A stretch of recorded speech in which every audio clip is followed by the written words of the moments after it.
आता बोल.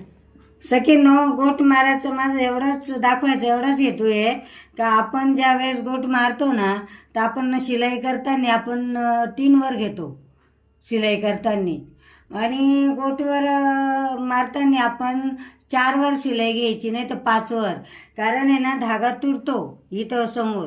हे बघा मी आता 3 वर घेतलं होतं, धागा तुटला, मग मी आता 4 वर घेतला. आता बघा तुम्ही कसा धागा एकदम सुरळीत चालेल पागोळा. हे बघा जाड आलं का मग लगेच धागा तुटतो. म्हणजे मशीनचा प्रॉब्लेम नाही आहे, सुईचा प्रॉब्लेम आहे.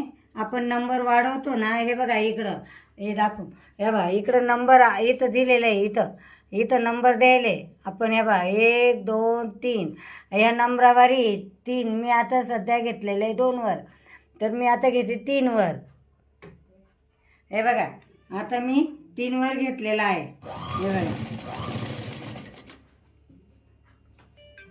बघा तुम्ही, आता मी पूर्ण गोट मारते, धागा तुटणार नाही तेवढंच मी तुम्हाला दाखवते. हे बघा आता धागा तुटणार नाही, नाही तर मग आपण घेतो ना सखींनो तर धागा तुटतो 3 वर घेतल्यावर. कोणी 2 वर शिलाई घेतं बारीक, कोणी 3 वर घेतं, कोणी डायरेक्टली 4 वर घेतं, 5 वर घेतं. पण आपल्याला एवढं कमी नाही घ्यायचं आहे कारण गोट लगेच निघून येईल. आपल्याला घ्यायचं आहे 4 वर. हे बघा मी आता घेते 4 वर आणि करते चालू.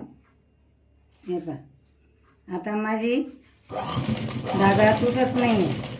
हे पहा गोट पण किती सुंदर येत आहे. हे बघा पाहिलं ना, हे पहा धागा तुटत नाही.